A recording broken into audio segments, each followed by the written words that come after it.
La vieille. Daniel Arms. Dans la cour, il y a une vieille. Elle tient une horloge dans ses mains. Je passe à côté de la vieille. Je m'arrête et je demande. « Quelle heure est-il » ?« Regardez vous-même, » me dit la vieille. Je regarde et je vois qu'il n'y a pas d'aiguille sur le cadran. « Il n'y a pas d'aiguille, » dis-je. La vieille regarde le cadran et me dit. « Il est 3h moins le quart. » « Ah bon ? Merci beaucoup, » dis-je en partant. La vieille me crie quelque chose en me suivant du regard, mais je continue à marcher sans me retourner. Je sors et j'emprunte le côté ensoleillé de la rue. J'aime bien le soleil du printemps. Je marche, j'ai les yeux plissés et je fume une pipe.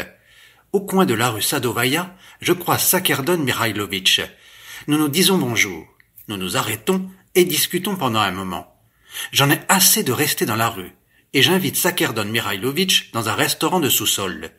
Nous buvons de la vodka, nous l'accompagnons d'un œuf dur et de Spratz, puis nous nous disons au revoir et je continue à marcher tout seul.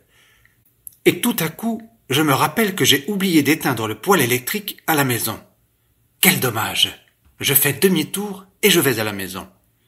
La journée a si bien commencé, et voilà la première tuile. Je n'aurais pas dû sortir. Je rentre, j'enlève ma veste, je sors ma montre de la poche de mon gilet et je l'accroche à un clou. Ensuite, je ferme la porte à clé et je me couche sur le canapé. Je vais rester allongé et essayer de m'endormir. J'entends ces cris dégoûtants que poussent les gosses dans la rue. Je reste sur le canapé et je songe à un supplice pour eux. Mon préféré. J'imagine que je leur jette un sort de tétanos et que d'un coup, ils arrêtent de bouger. Leurs parents les traînent jusqu'à la maison. Ils restent dans leur lit et ne peuvent même pas manger parce qu'ils ne sont pas capables d'ouvrir la bouche. Ils sont alimentés par sonde. Une semaine après le tétanos passe, mais ils sont si faibles qu'ils passent encore un mois dans leur lit. Ensuite, ils commencent à guérir peu à peu, mais je leur envoie un deuxième tétanos et ils crèvent. Je reste sur le canapé les yeux ouverts et je ne peux pas m'endormir. Je pense à la vieille à l'horloge que j'ai vue aujourd'hui dans la cour, et j'aime cette idée qu'il n'y avait pas d'aiguille sur le cadran. Il n'y a pas si longtemps, j'ai vu une horloge immonde dans un dépôt-vente, et leurs aiguilles représentaient un couteau et une fourchette. Oh mon Dieu! Mais je n'ai pas encore éteint le poêle électrique. Je me lève d'un bond et je l'éteins. Je me recouche de nouveau sur le canapé et j'essaie de m'endormir. Je ferme les yeux. Je n'ai pas sommeil. Le soleil de printemps me tape directement dessus. J'ai chaud. Je me lève et je m'assois dans un fauteuil à côté de la fenêtre. Maintenant j'ai sommeil, mais je ne vais pas dormir. Je vais prendre du papier et un stylo à plume. Je vais écrire. Je sens une force redoutable en moi. J'ai réfléchi à tout encore hier. Cela sera l'histoire d'un thaumaturge qui vit de nos jours et ne fait pas de miracle. Il sait qu'il est un thaumaturge et qu'il peut faire n'importe quel miracle, mais il ne le fait pas. Il se fait expulser de son appartement. Il sait qu'il lui suffit d'un signe de main pour garder son appartement, mais il ne le fait pas. Il part docilement et vit dans une cabane en banlieue. Il peut transformer sa cabane en une formidable maison en briques, mais il ne le fait pas. Il continue de vivre dans sa cabane et finalement meurt sans avoir fait le moindre miracle de son vivant. Je me frotte joyeusement les mains dans mon fauteuil. Sakerdon Mihailovitch va crever de jalousie. Il croit que je ne suis plus capable d'écrire une œuvre de génie. Vite, vite, au travail! À bas le sommeil et la paresse. Je vais travailler pendant 18 heures d'affilée. Je tremble d'impatience. Je ne peux pas comprendre ce que je dois faire. Il aurait fallu prendre un stylo et du papier. Mais je prenais des objets dont je n'avais absolument pas besoin. Je courais dans la pièce, entre la fenêtre et la table et le poêle et la table encore une fois, ensuite vers le canapé et vers la fenêtre, encore une fois. L'air me manquait à cause du feu qui me brûlait la poitrine. Il n'est que 17 heures maintenant. J'ai toute la journée, la soirée et la nuit devant moi. Je suis au milieu de la pièce. À quoi est-ce que je pense? Il est déjà 17h20. Il faut écrire. Je rapproche la table vers la fenêtre et je m'assois. J'ai une feuille de papier à carreaux devant moi et un stylo dans la main. Mon cœur bat encore trop fort. Ma main tremble. J'attends un peu pour me calmer. Je remets le stylo sur la table et je bourre ma pipe. Le soleil me tape directement dans les yeux, je plisse les yeux et je fume. Un corbeau vole devant la fenêtre. Je regarde par la fenêtre dans la rue et je vois un homme avec une jambe mécanique qui marche sur le trottoir. Sa jambe et sa canne frappent fort contre le sol. Alors, me dis-je en continuant à regarder par la fenêtre. Le soleil se cache derrière la cheminée du bâtiment en face. L'ombre de la cheminée passe sur le toit, survole la rue et se pose sur ma figure. Il faut profiter de cette ombre et écrire quelques mots sur le thaumaturge. Je prends vite le stylo et j'écris. Le thaumaturge était grand. Je ne peux rien écrire de plus. Je reste assis jusqu'à ce que je commence à avoir faim. Alors, je me lève et je vais vers la petite armoire où je garde mes provisions. J'y farfouille, mais je ne trouve rien. Un morceau de sucre et rien de plus. Quelqu'un frappe à la porte. C'est qui? Aucune réponse. J'ouvre la porte et je vois devant moi la vieille qui tenait l'horloge dans la cour. Je suis très étonné et je ne peux rien dire. « Et me voilà !» dit la vieille, et elle entre dans la chambre. Je reste à la porte et je ne sais pas ce que je dois faire. La chasser ou au contraire lui offrir une chaise. Mais elle se dirige d'elle-même vers mon fauteuil à côté de la fenêtre et s'y assoit. « Ferme la porte à clé !» me dit la vieille. Je ferme la porte à clé. « Mets-toi à genoux !» dit la vieille. Je le fais. Mais je commence à réaliser toute l'absurdité de cette situation. Pourquoi suis-je agenouillé devant une vieille? Et pourquoi cette vieille se trouve-t-elle dans ma chambre et est-elle assise dans mon fauteuil préféré? Pourquoi ne l'ai-je pas chassée? Écoutez, dis-je, de quel droit faites-vous la loi dans ma chambre et me donnez-vous des ordres en plus? Je ne veux pas du tout me mettre à genoux. Alors faut pas, dit la vieille. Maintenant, tu dois t'allonger sur le ventre, visage contre le sol. Je me suis exécuté sur le champ. Je vois des carreaux réguliers devant moi. La douleur à l'épaule et à la cuisse droite me fait changer de position. Je suis par terre à plat ventre. Maintenant, je me relève sur les genoux avec beaucoup de peine. Tous mes membres sont engourdis et j'ai du mal à les fléchir. Je regarde autour et je me vois agenouillé au milieu de la chambre. La conscience et la mémoire me reviennent petit à petit. Je scrute la chambre de nouveau et je vois quelqu'un dans le fauteuil à côté de la fenêtre. Il ne fait pas très clair dans la chambre, parce que ça doit être une nuit blanche aujourd'hui. Je fixe mon regard. Oh mon Dieu! Est-ce que c'est la vieille qui est toujours dans le fauteuil? Je tends mon cou et je regarde. Oui, bien sûr, c'est la vieille, et elle a laissé tomber sa tête sur la poitrine. Elle doit s'être endormie. Je me lève et je m'approche d'elle en clopinant. Elle a laissé tomber la tête sur la poitrine. Elle a les bras ballants des deux côtés du fauteuil. J'ai envie de la saisir et de la ficher à la porte. « Écoutez, dis-je, vous êtes dans ma chambre. Je dois travailler. Je vous prie de partir. » La vieille ne bouge pas. Je me penche et je regarde son visage. Sa bouche est entr'ouverte et son dentier décroché sort de sa bouche. Et tout à coup, cela devient clair. La vieille est morte. Un épouvantable sentiment de rage m'envahit. Pourquoi est-elle morte dans ma chambre? Je déteste les cadavres. Et maintenant, je vais devoir m'occuper de cette charogne, parler au concierge, au régisseur. Va leur expliquer pourquoi cette vieille s'est retrouvée chez moi. Je lance un regard plein de haine à la vieille. Mais peut-être n'est-elle pas morte? Je touche son front. Le front est froid, de même que sa main. Alors, que faire? J'allume ma pipe et je m'assois sur le canapé. Je sens une fureur incroyable naître en moi. « Quelle canaille !» dis-je à voix haute. La vieille morte est assise dans mon fauteuil tel un sac. Je vois ses dents sortir de sa bouche. On dirait une jument morte. Une scène dégoûtante, dis-je. Mais je ne peux pas couvrir la vieille d'un journal parce qu'on ne sait pas ce qui pourrait arriver derrière le journal. J'entends quelqu'un bouger derrière le mur. C'est mon voisin, conducteur de train à vapeur. Faut-il encore qu'il découvre qu'il y a une vieille morte dans ma chambre? Je prête l'oreille à ses pas. Pourquoi traîne-t-il? Il est déjà 5h30. C'est l'heure pour lui de partir au travail. Oh mon Dieu! Mais il va boire du thé. J'entends le bruit de son réchaud à pétrole de l'autre côté du mur. Mais que ce maudit conducteur parte au plus vite! Je mets mes jambes sur le canapé et je m'allonge. 8 minutes après, le thé n'est pas encore prêt. Et son réchaud continue de faire du bruit. Je ferme les yeux et je somnole. Je rêve que le voisin part et que je l'accompagne. Je sors sur le palier, je laisse claquer la porte à la serrure américaine.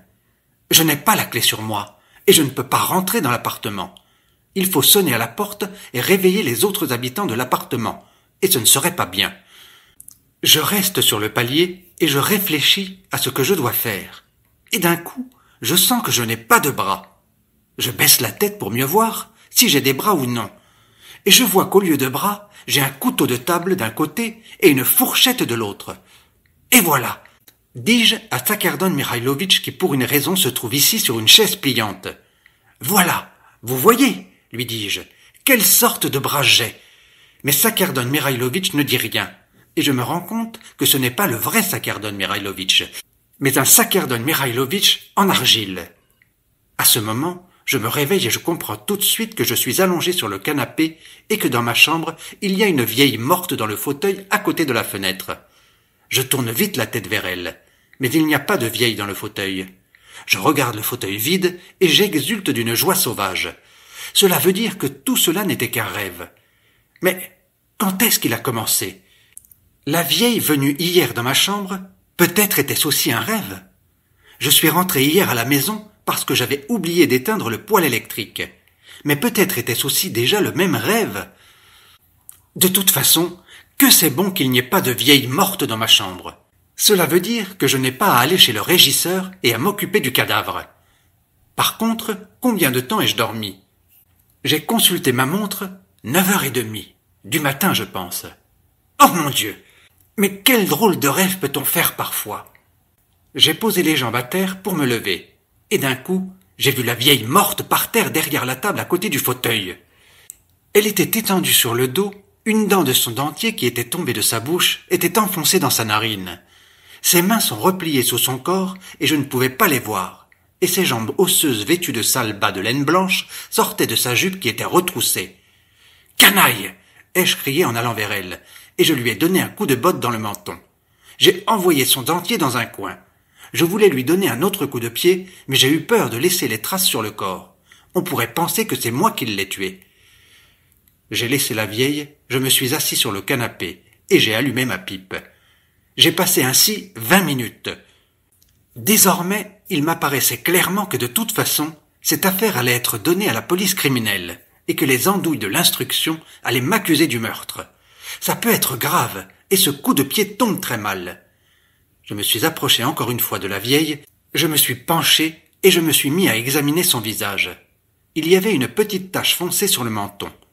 Non, il n'y a pas à s'en faire. Tout peut arriver. Peut-être la vieille s'est-elle cognée encore de son vivant.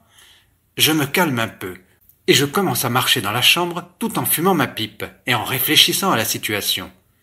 J'erre dans la chambre et je commence à avoir de plus en plus faim. Je commence même à trembler à cause de la faim. Encore une fois, je cherche quelque chose à manger dans l'armoire où je garde les provisions, mais je ne trouve rien à part un morceau de sucre. Je sors mon porte-monnaie et je compte mon argent. 11 roubles. Cela veut dire que je peux m'acheter du jambon et du pain, et il en restera encore pour du tabac. Je rajuste ma cravate qui était partie sur le côté pendant la nuit, je prends ma montre, je mets ma veste, je ferme la porte de ma chambre avec minutie, je mets la clé dans la poche et je sors dans la rue. Il faut d'abord manger pour avoir la tête lucide et savoir quoi faire de cette charogne. Une idée me vient à l'esprit sur le chemin du magasin. Et si j'allais chez Sakardon Mihailovitch et lui racontais tout? Peut-être ensemble trouverait-on une solution. Mais j'ai tout de suite repoussé cette idée parce que certaines choses ne peuvent avoir de témoins. Il n'y avait pas de jambon dans le magasin et j'ai pris un demi-kilo de saucisses. Il n'y avait pas de tabac non plus. En sortant du magasin, je suis allé à la boulangerie. Il y avait beaucoup de monde à la boulangerie, et la queue à la caisse était très longue. Je me suis renfrogné, mais j'ai quand même fait la queue. La queue avançait très lentement, pour s'arrêter net à un moment à cause d'un scandale au niveau de la caisse. Je prenais l'air de ne rien remarquer, et je regardais le dos d'une petite jeune dame qui se trouvait devant moi. Il se trouve que cette petite dame était très curieuse. Elle bougeait la tête tantôt à gauche, tantôt à droite, et se mettait tout le temps sur la pointe des pieds pour voir ce qui se passait à la caisse. Finalement, elle s'est retournée vers moi et m'a demandé « Vous ne savez pas ce qui se passe là-bas ?»« Désolé, je ne le sais pas, dis-je le plus sèchement possible. La petite dame s'est tortillée encore et finalement s'est adressée à moi. « Ne pourriez-vous pas y aller pour voir ce qui se passe ?»« Désolé, mais cela ne m'intéresse point, » dis-je d'une voix encore plus sèche. « Comment cela ?» s'est exclamée la petite dame. « Mais vous perdez votre propre temps dans la queue à cause de ça. » Je n'ai rien répondu et je n'ai fait que m'incliner légèrement devant elle. La petite dame m'a fixé des yeux. « Bien sûr, faire la queue dans une boulangerie n'est pas une affaire d'homme, » a-t-elle dit. « Vous me faites pitié, vous êtes obligé d'être là. Vous devez être célibataire, n'est-ce pas ?»« Oui, je suis célibataire. » ai-je répondu un peu déboussolé, mais en continuant de répondre sèchement par inertie et en m'inclinant légèrement. La petite dame m'a toisé et a dit soudainement en touchant légèrement ma manche.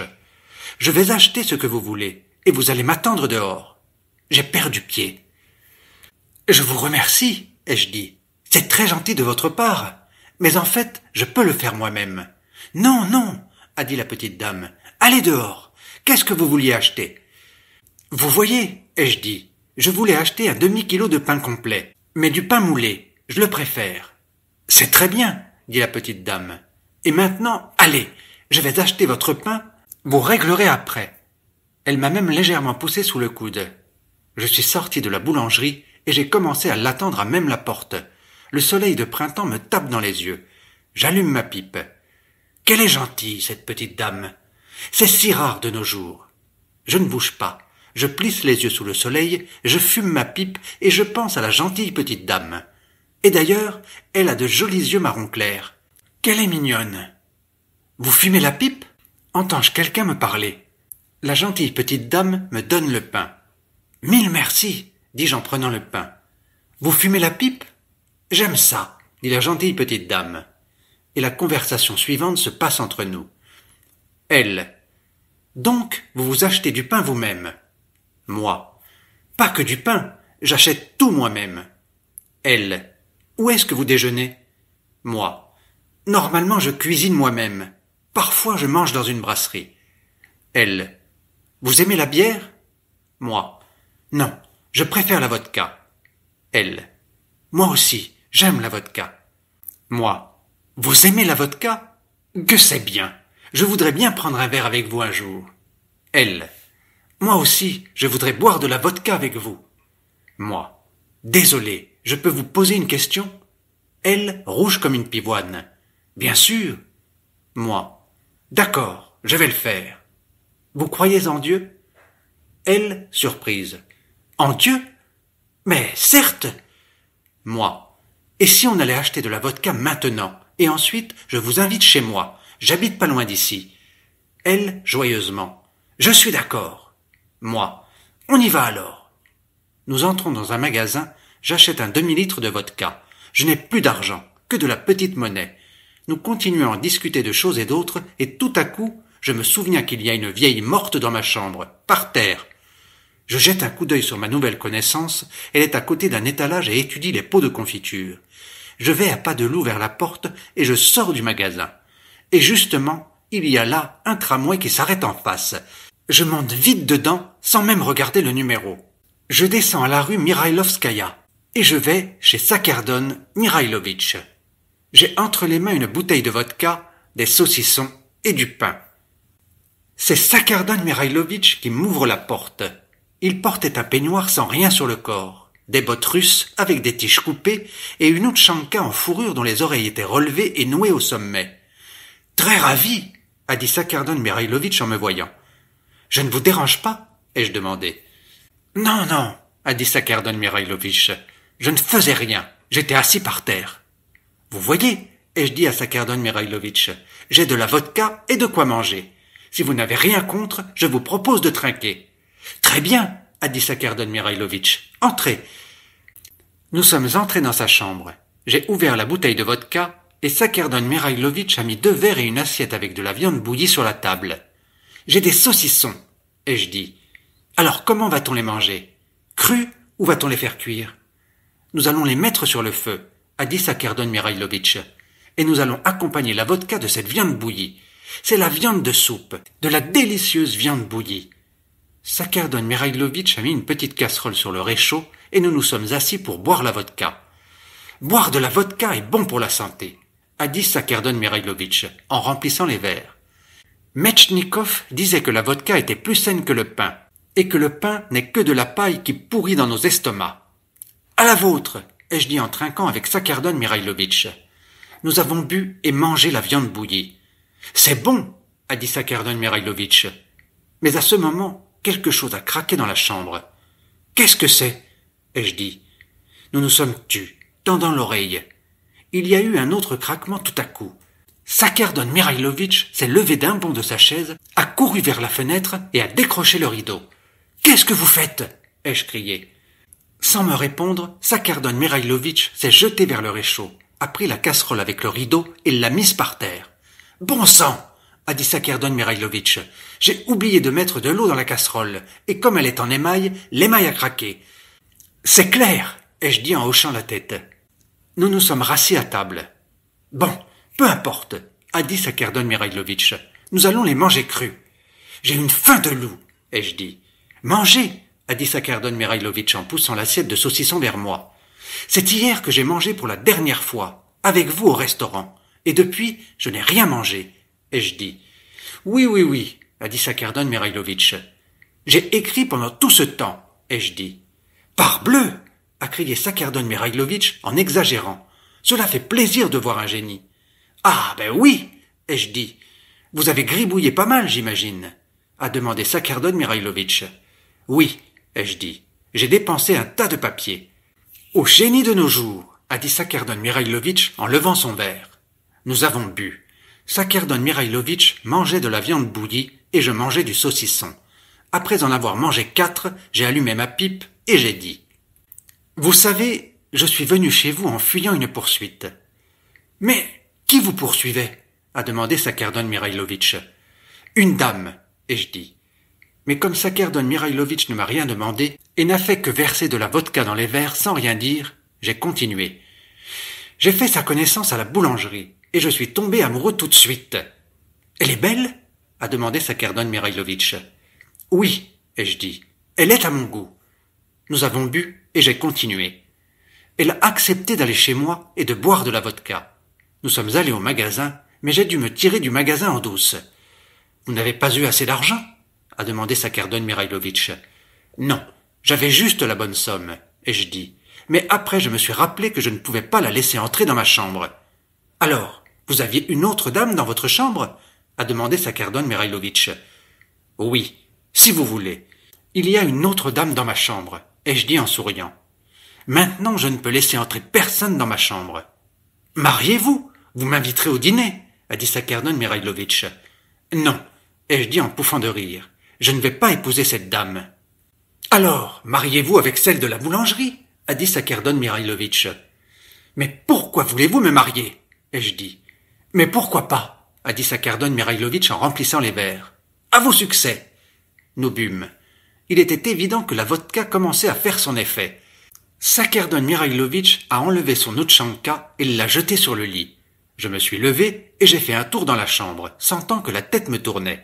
« Qu'est-ce que vous pensez des cadavres » ai-je demandé à Sakerdon Mirailovitch. « Je les déteste » a dit Sakerdon Mirailovitch. « Ils me font peur. »« Moi aussi je les déteste » ai-je dit. « Si je tombe sur un cadavre et s'il n'est pas de la famille, je lui donne un coup de pied. »« Il ne faut pas donner de coup de pied au cadavre » a dit Sakerdon Mirailovitch. « Je lui donne un coup de pied directement dans la gueule. Je déteste les cadavres et les enfants. »« Oui, les enfants sont dégoûtants » a dit Sakerdon Mirailovitch. « Qu'est-ce qui est pire à votre avis, les cadavres ou les enfants » ai-je demandé. « Les enfants sont pires, je crois. Ils nous dérangent plus souvent. Et les cadavres ne font pas irruption dans notre vie, quand même, a dit Sakerdon Mirailovitch. « Ils le font » ai-je crié et je me suis tu tout de suite. Sakerdon Mirailovitch m'a lancé un regard attentif. « Vous voulez encore de la vodka » a-t-il demandé. « Non » ai-je dit, mais en me reprenant, j'ai ajouté. « Non, merci, c'est bon. » Je suis retourné à ma place à table. Nous n'avons rien dit pendant un certain moment. « Je veux vous poser une question, » ai-je dit finalement. « Vous croyez en Dieu ?» Une ride transversale se fait apparaître sur le front de Sakerdon Mirailovitch. Il dit « Il y a des actes impolis. C'est impoli de demander à quelqu'un de vous prêter 50 roubles si vous venez de voir cette personne mettre 200 roubles dans sa poche. C'est sa décision de vous prêter de l'argent ou non. Et la manière la plus simple et agréable de refuser est de mentir en disant ne pas avoir d'argent. Mais vous avez vu que cette personne avait de l'argent, et ainsi vous l'avez privé de la possibilité de vous refuser cet argent de la manière la plus simple et agréable. Vous l'avez privé du droit de choisir, ce qui est une cochonnerie. C'est un acte indécent et impoli. Demander « croyez-vous en Dieu » est aussi un acte indécent et impoli. Mais, ai-je dit, cela n'a rien à voir. Je ne fais pas de comparaison, a dit Sakerdon Mikhailovitch. Alors bien, ai-je dit, laissons tomber. Désolé de vous avoir posé une question si indécente et impolie. Je vous en prie, a dit Sakerdon Mikhailovitch. C'est juste que j'ai refusé de vous répondre. Je n'aurais pas répondu non plus, ai-je dit, mais pour une autre raison.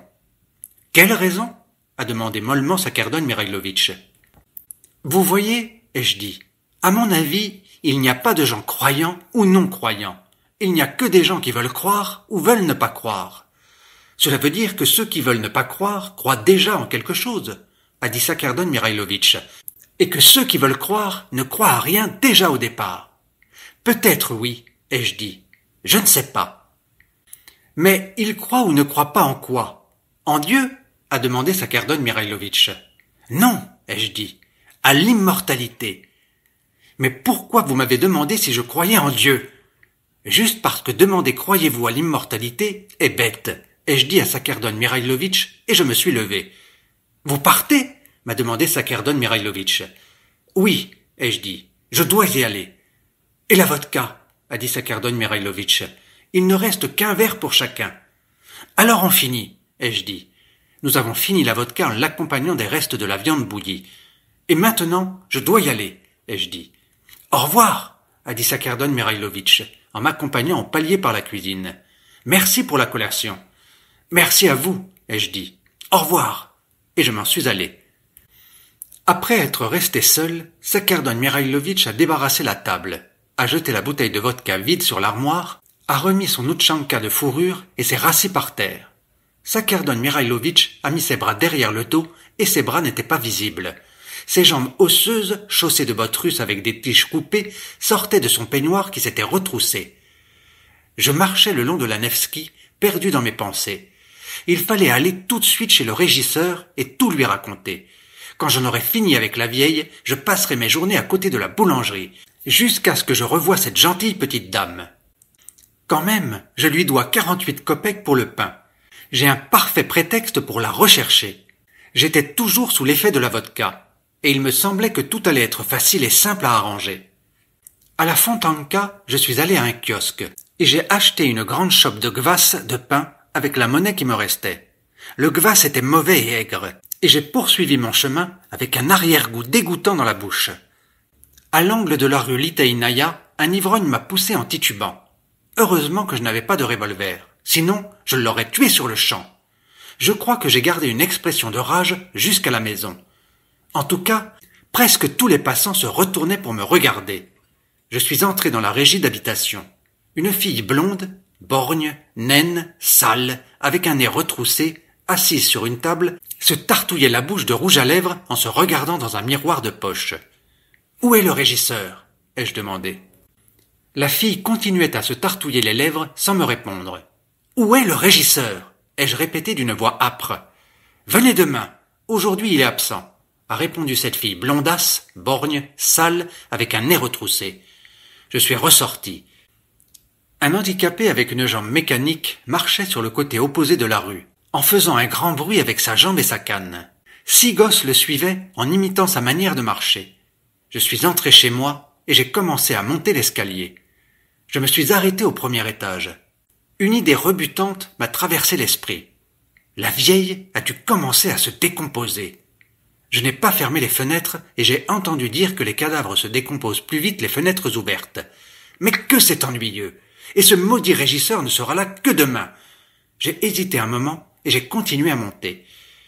Je me suis arrêté à nouveau devant la porte. Peut-être vaut-il mieux aller à la boulangerie pour y attendre la gentille petite dame. Je la supplierai de me laisser aller chez elle pour 2 ou 3 nuits. Mais d'un coup, je me rappelle qu'elle a déjà acheté du pain aujourd'hui et que cela veut dire qu'elle ne reviendra pas à la boulangerie. et au fond, tout cela ne marcherait pas. J'ai ouvert la porte et je suis entré dans le couloir. Il y avait de la lumière au bout. Maria Vassilievna avait une sorte de serpillière dans ses mains et la frottait contre une autre serpillière. En me voyant, Maria Vassilievna a crié « Un vieux vouche à chercher !»« Quel vieux ?»« Je sais pas !» a répondu Maria Vassilievna. « Quand c'était ?» ai-je demandé. « Je sais pas !» a dit Maria Vassilievna. « C'est vous qui avez parlé à ce vieux ?» ai-je demandé à Maria Vassilievna. « Moi !» a répondu Maria Vassilievna. « Donc, vous ne savez pas quand c'était ?» ai-je dit. « Il y a 2 heures !» a dit Maria Vassilievna. « Comment il était ?» ai-je demandé. « Je sais pas !» a dit Maria Vassilievna, et elle s'est retirée dans la cuisine. Je suis allé vers ma chambre. Et si, ai-je pensé, la vieille avait disparu? J'entre dans la chambre et la vieille n'est plus là. Oh mon Dieu! Est-ce qu'il y a de la place pour les miracles dans la vie?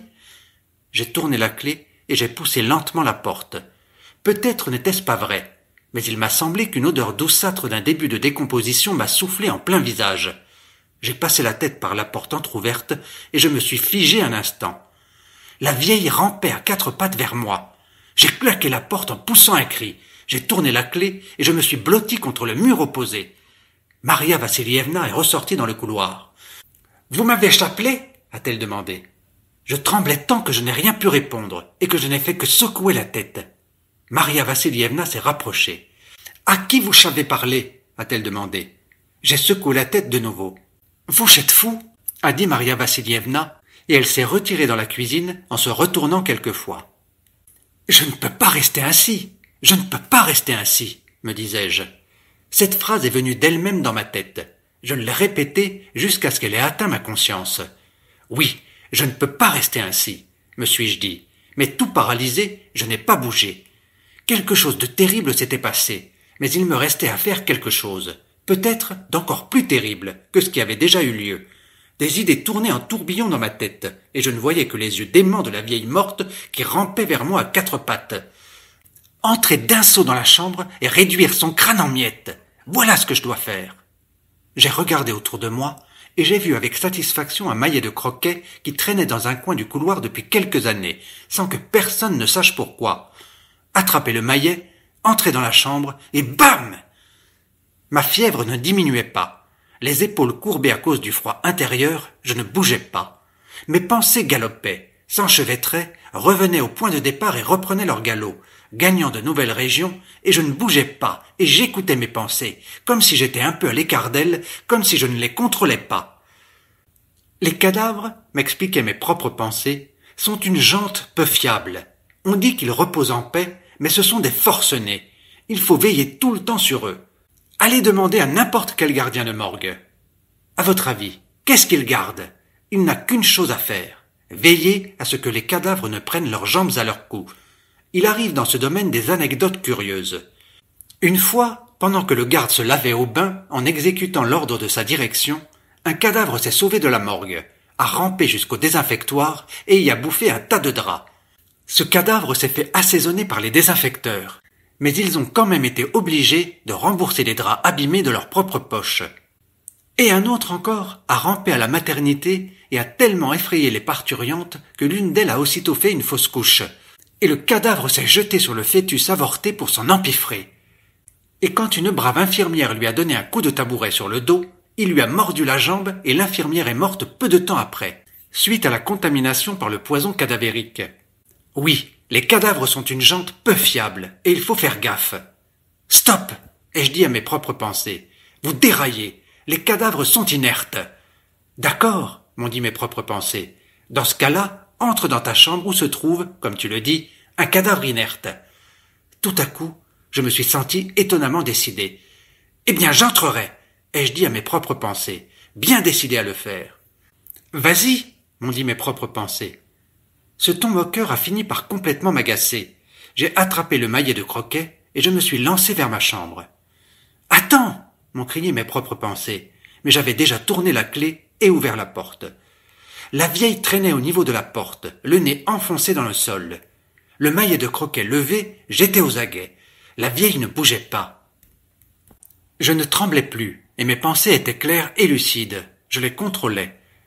Avant tout, il faut fermer la porte, me suis-je ordonné. J'ai sorti la clé du côté extérieur de la porte et je l'ai mise dans la serrure du côté intérieur. Je l'ai fait avec la main gauche, tandis que je continuais à tenir le maillet de croquet dans la main droite, sans quitter la vieille des yeux. J'ai fermé la porte à clé, j'ai enjambé la vieille et j'ai reculé au milieu de la chambre. « Maintenant, on va régler nos comptes », ai-je dit. Un plan auquel normalement s'adonnent les assassins des histoires policières et des faits divers a surgi dans mon cerveau. J'ai décidé de mettre la vieille dans une valise, de l'emmener à la campagne et de la noyer dans un marécage. Je connaissais un bon endroit. Je gardai ma valise sous le canapé. Je l'ai sortie et je l'ai ouverte. Il y avait des affaires, quelques livres, un vieux chapeau de feutre et du linge troué. J'ai tout mis sur le canapé. À cet instant, quelqu'un a fait claquer la porte d'entrée et il m'a semblé que la vieille avait tressailli. Je me suis levé d'un bond en agrippant le maillet de croquet. La vieille ne bouge pas. Je reste debout et je tends l'oreille. C'est le conducteur. Je l'entends se déplacer dans sa chambre. Et maintenant, il est dans le couloir. Il va dans la cuisine. Si Maria Vassilievna lui parle de mon coup de folie, ça ne va pas aller. Diable, il faut que j'aille dans la cuisine. Ma présence les calmera. J'ai enjambé encore une fois la vieille, j'ai mis le maillet juste à côté de la porte pour au retour l'avoir dans les mains avant d'entrer dans la chambre, et je suis sorti dans le couloir. Des bruits de voix venaient de la cuisine, mais je ne pouvais discerner les mots. J'ai fermé la porte de ma chambre et je suis allé vers la cuisine à pas de loup. Je voulais savoir ce que Maria Vassilievna disait au conducteur. Mais c'était le conducteur qui parlait. Il devait raconter quelque chose qui lui était arrivé au travail. Je suis entré dans la cuisine. Le conducteur parlait, une serviette dans les mains. Maria Vassilievna l'écoutait assise sur un tabouret. En me voyant, le conducteur a fait un geste de la main. « Bonjour, bonjour, Matvei Filipovitch !» lui ai-je dit en passant dans la salle de bain. Tout était tranquille pour l'instant. Maria Vassilievna était déjà habituée à mes bizarreries, et peut-être avait-elle déjà oublié ce dernier épisode. Soudainement, j'ai réalisé que je n'avais pas fermé la porte à clé. Et si la vieille décampait?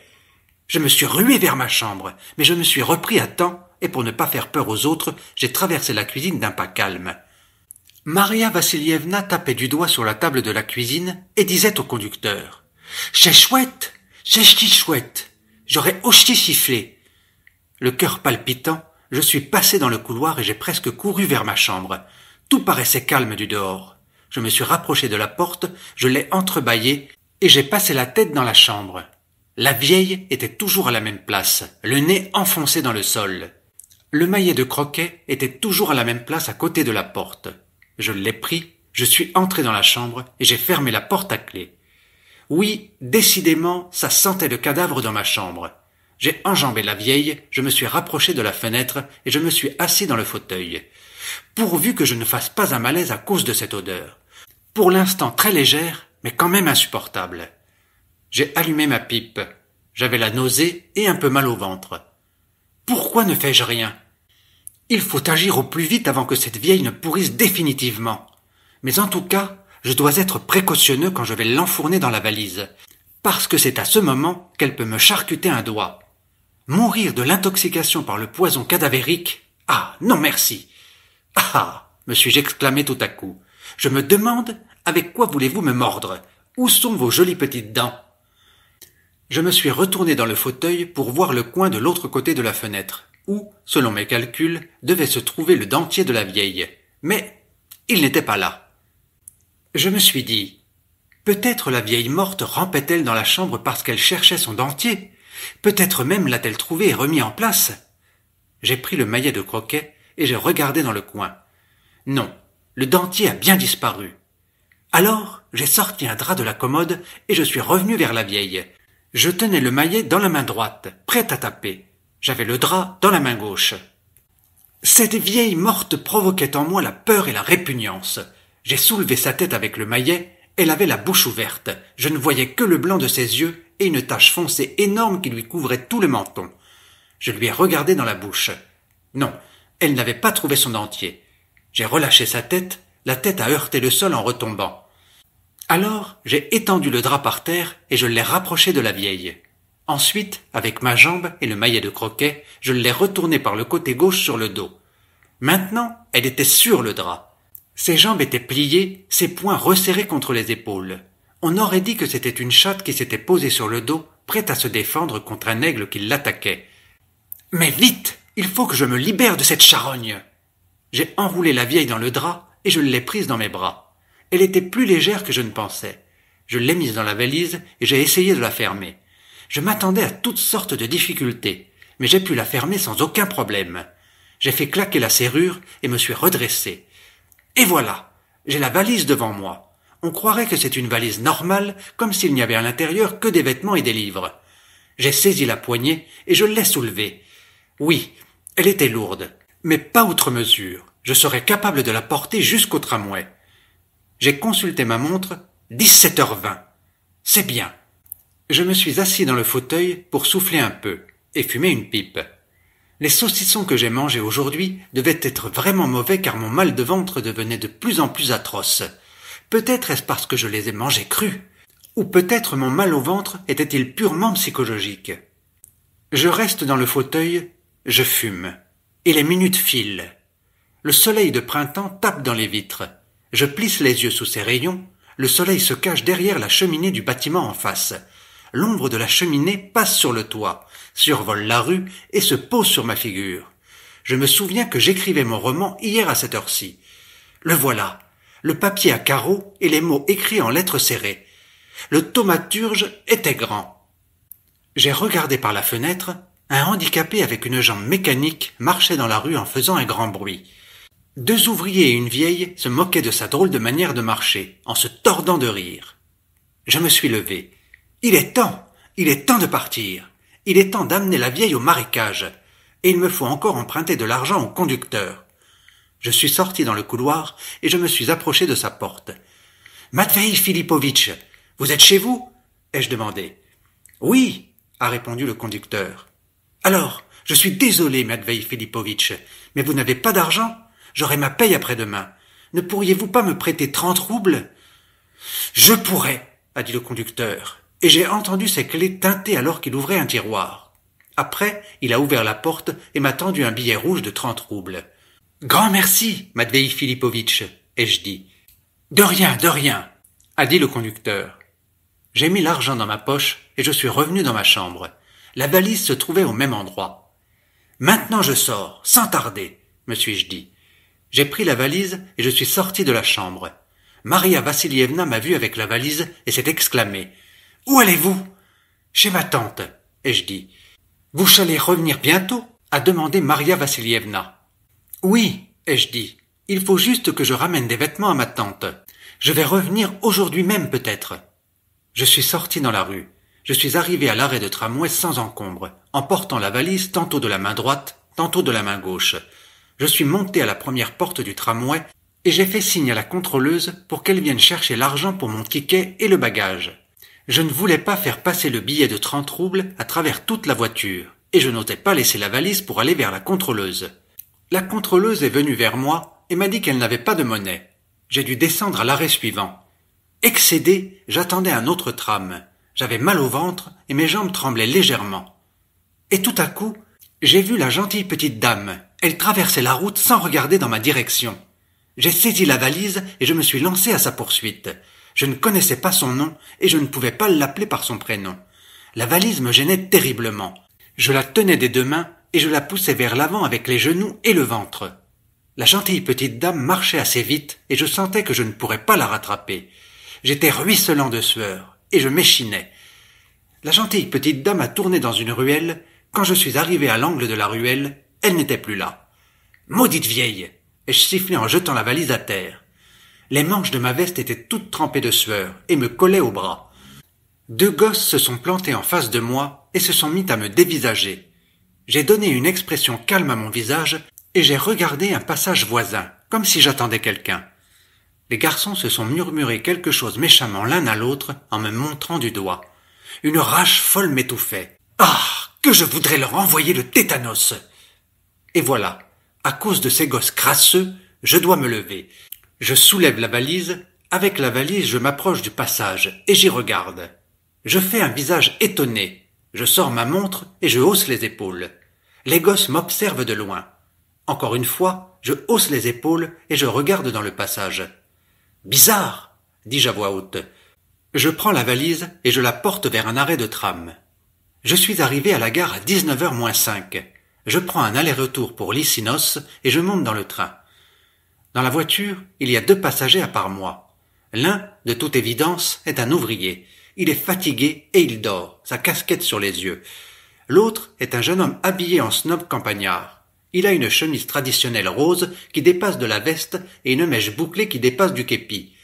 Il fume une cigarette à bout de carton, insérée dans un fume-cigarette en plastique de couleur verte criarde. Je place la valise entre les bancs et je m'assois. J'ai des tiraillements si forts dans l'estomac que je dois serrer les poings pour ne pas laisser échapper un gémissement de douleur. Un homme est mené sur le quai par 2 policiers. Il marche la tête baissée et les mains derrière le dos. Le train démarre. Je consulte ma montre, il est 19h10. Oh, avec quel plaisir je noierai la vieille dans le marécage. Dommage que je n'ai pas pris avec moi le bâton, parce qu'il faudra peut-être la pousser au fond. Le snob en chemise rose me dévisage avec arrogance. Je lui tourne le dos et je regarde par la fenêtre. J'ai des crampes terribles dans l'estomac. Je serre les dents et les poings et je contracte les jambes. Nous passons par Lanskaya et le nouveau village. Voilà le sommet doré de la pagode bouddhiste qui passe dans le cadre de la fenêtre. Et voilà la mer. Mais soudain, je me lève d'un bond et en oubliant tout, je trotte comme un lapin vers les toilettes. Une onde de folie bouscule et fait tournoyer ma conscience. Le train commence à freiner. Nous nous approchons de l'Arta. Je reste assis, j'ai peur de bouger et de me faire chasser des toilettes pendant l'arrêt du train. Vivement qu'il démarre! Vivement qu'il démarre! Le train démarre et je ferme les yeux de plaisir. Oh, ces minutes sont si rares, comme les moments de l'amour. Tous mes muscles sont contractés, mais je sais qu'une terrible prostration suivra après. Le train s'arrête encore une fois. On est à Olguino, et la même torture recommence. Mais ce sont des fausses nausées cette fois. Une sueur froide a perlé sur mon front. Un petit vent froid m'enserre le cœur. Je me lève et je reste un moment la tête collée contre le mur. Le train continue sa marche et les secousses régulières de la voiture me sont très agréables. Je prends mon courage à 2 mains et je sors en vacillant des toilettes. Il n'y a plus personne dans la voiture. L'ouvrier et le snob en chemise rose ont dû descendre à l'Arta ou à Olguino. Je me dirige lentement vers ma fenêtre. Tout à coup, je m'arrête et je regarde bêtement droit devant moi. La valise n'est pas là où je l'ai laissée. Peut-être me suis-je trompé. Je cours vers la fenêtre à côté. Pas de valise. Je reviens d'un saut en arrière et je cours dans la voiture. Je regarde sous les bancs, mais la valise a bien disparu. Comment ai-je pu en douter? Bien sûr, pendant que j'ai été aux toilettes, la valise a été volée. Il fallait s'y attendre. Et me voilà sur le banc, les yeux écarquillés, et je pense pour une raison obscure au bruit avec lequel craquaient les mailles de la casserole chez Sakerdon Mihailovitch.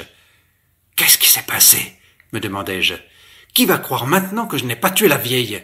Je serai arrêté aujourd'hui même, ici, ou à la gare de la ville, tout comme cet homme qui avait la tête baissée et les mains derrière le dos. » Je sors sur la plateforme du train. Le train s'approche de Lycinos. Les petits poteaux blancs se succèdent le long du chemin de fer. Le train s'arrête. L'échelle de ma voiture n'arrive pas jusqu'au sol. Je descends en sautant et je vais vers le bâtiment de la gare. Il reste une demi-heure avant le train de retour. Je vais dans un petit bosquet. Voilà des buissons de genévrier. Personne ne me verra derrière eux. J'y vais. Il y a une grosse chenille verte qui rampe sur le sol. Je me mets sur les genoux et je la touche avec mon doigt. Elle se durcit et se plie plusieurs fois dans la même direction. Je me retourne, personne ne me voit. De légers frissons me parcourent le dos. Je baisse la tête et je dis à voix basse: « Au nom du Père, du Fils et du Saint-Esprit, maintenant et toujours, dans les siècles des siècles. Amen. » Je termine ici mon manuscrit, car je crois qu'il a déjà assez duré.